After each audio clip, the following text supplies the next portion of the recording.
Welcome back to the channel, guys. We are just taking a look at some of the parts that I made for the Bashcast project. Pretty much everything is done. We're on to assembly. So you're going to start seeing some build videos.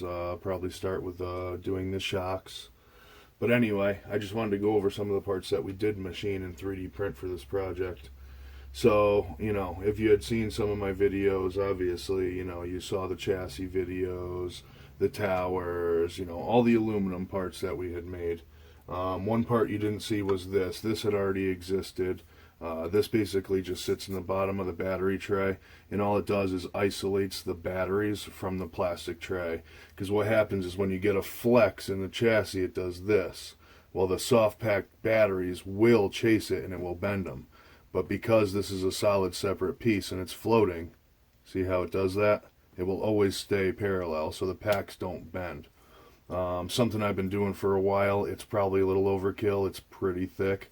I could probably make it thinner, but like I said, it's served me well. So just one of those things. It's heat shrinked, so it doesn't rub into the battery packs. Sand can be a killer from aluminum to the packs themselves. So something for a little cushion. But anyway, let's move on. Obviously, you've seen the shock towers. Shock towers came out beautiful. Not bad. Very thick. So we'll get that all straightened out. Obviously, here's the rear one. We got the Bashcast logo, my logo. It's machined out for the wing mount. That was one thing that wasn't in the machine ops. I actually went back and did that. It was something I totally forgot about. So I had thought about after, and I just threw the program in to pop those two wells. So now the wing mount will fit. Arrma plate. Yeah, Arrma plate. We did that. So, no more factory aluminum one. That one's actually, thicker in the center. I don't know if you can see that. Yeah, you can see it. So super thick. We got the top plate with the Bashcast logo. I threw a mediocre polish on it.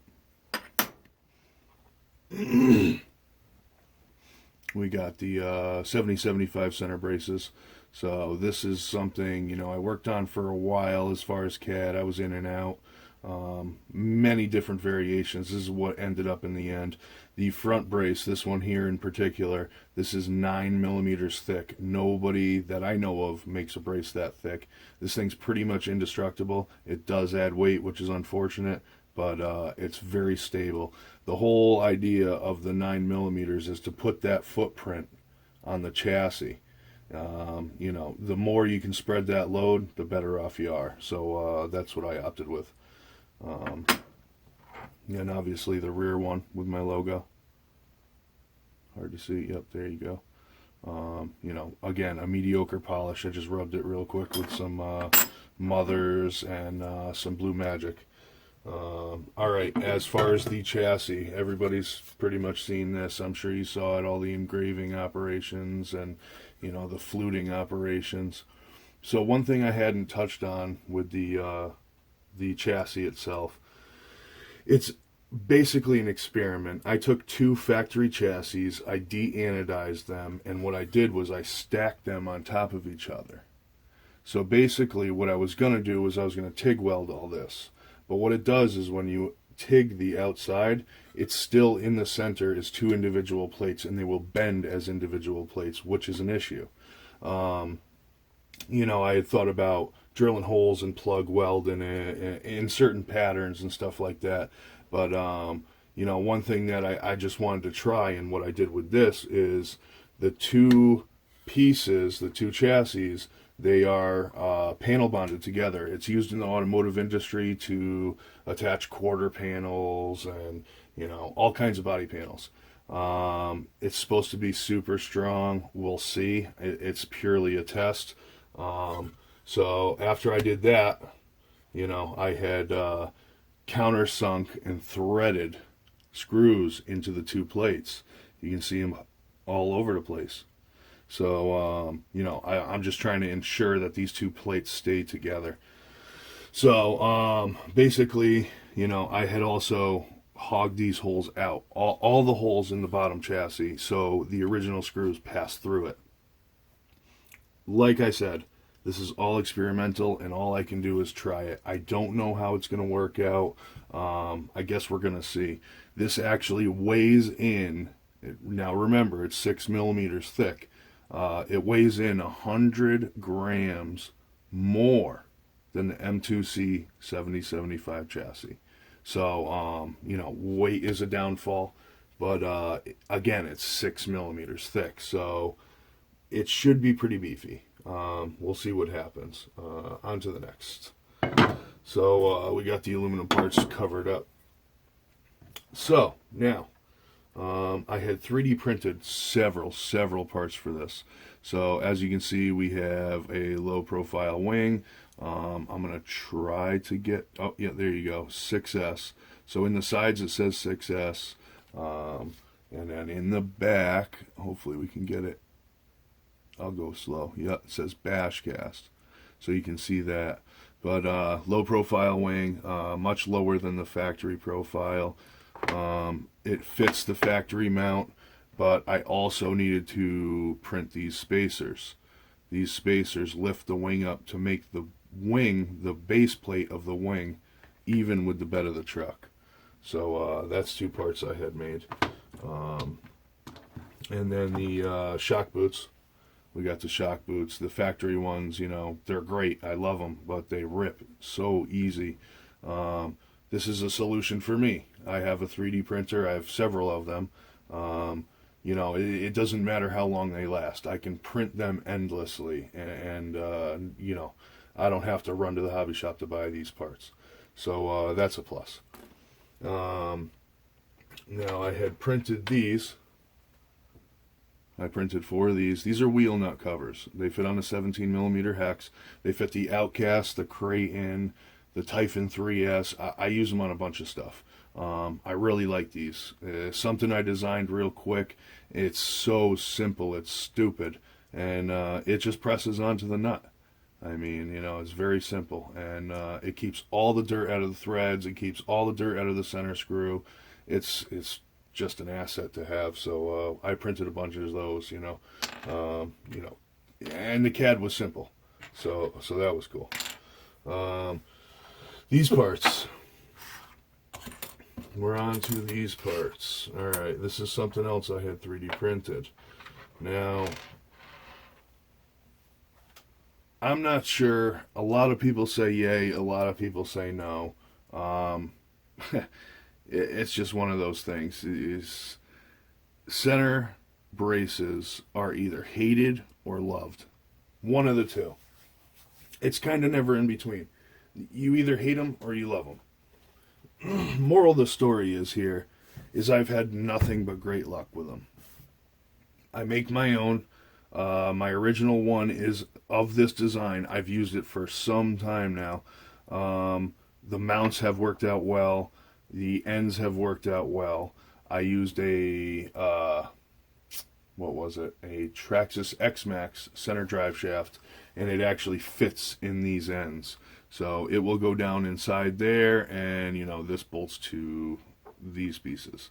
So you slide it in there. These are on the towers. These parts, the ends, nothing survives the abuse, basically, that these ends go through. The only thing I've found, and that's what this is Tolman nylon. This in particular is 645. I like it. It's a pain in the ass to print with. It wants to warp no matter what. You need a heated chamber, no questions. Printing on Garolite is always the best with that stuff. I recommend the 910 nylon. I use that a lot too, and I love that stuff. The warping is way less. It's super strong. I've had no problems with Tolman nylons, besides, the printing aspect of like the 645 and stuff like that. Otherwise, this is just pretty much straightforward stuff, and, with the nylon, they hold up great. I've had no issues. I've tried PLA, they break, it takes a serious hit, but they do break. And then it just gets to be frustrating because you're always changing the damn things, So we're going with the nylon on those. And then these pieces here, now I'm going to use a carbon fiber center brace this time. I'm not going to use the aluminum. Just one of those things I want to try. I like the look of carbon. I have a ton of it, so that's what I'm going to use this time.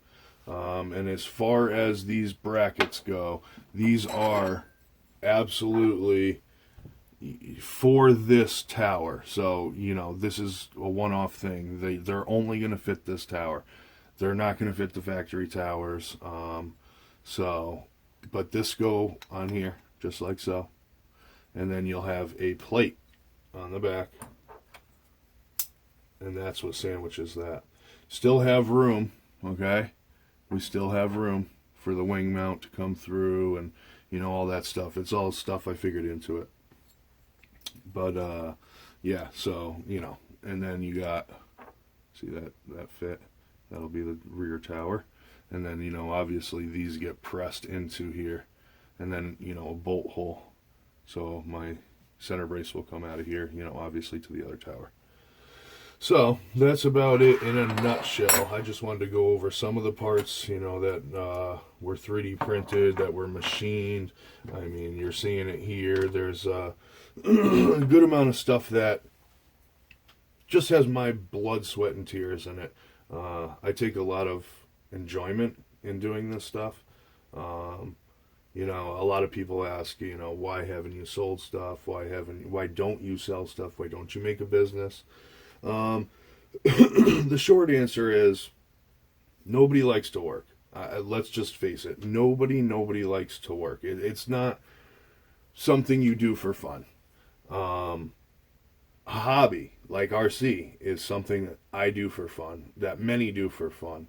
When you cross those two into each other, it really, it does take the fun out of it. I've been there. I did some manufacturing years and years and years ago in the RC boat circuit. I sold parts. I modified nitro engines. I did a bunch of stuff like that. And it was just one of those things where I had to get away from it. I couldn't do it anymore. There was some things going on. I just couldn't deal with it. So basically, like I said, it took the fun out of it, and it crushes it for you. So without yammering on, that's what it comes down to. That's why I don't do this, you know, to sell parts to the public. This is just something I do for fun, for me. You know, don't get me wrong. I do help people out here and there, and, you know, friends and family, you know, people close to me, and, you know, a couple choice people out in the world. So basically, you know, that's where I'm at with that. I don't want to make a business out of it. I don't want to make parts for a living. I just want to have fun. I want to take the things outside. I want to smash the hell out of them. And I just want to have fun. So basically, this is going to wrap up this video as far as parts. So on to my next video, I'm going to be starting to build. So I'll probably start with the shocks, and then we'll move on from there. I'm going to start this build, and hopefully within the next few days, this will be wrapped up. You'll see the videos. You'll see the finished product. All right. So basically, I will see you guys in a couple days. I appreciate you all for watching. I appreciate you all for listening to me yammer on. I just can't thank you enough. I mean, I appreciate all of you that are coming on this journey with me. I enjoy doing it, and I hope you enjoy watching me do it. That's kind of the whole reason I'm doing it. So just drop a like, drop a comment, subscribe if you haven't already, and I'll see you later. Thanks.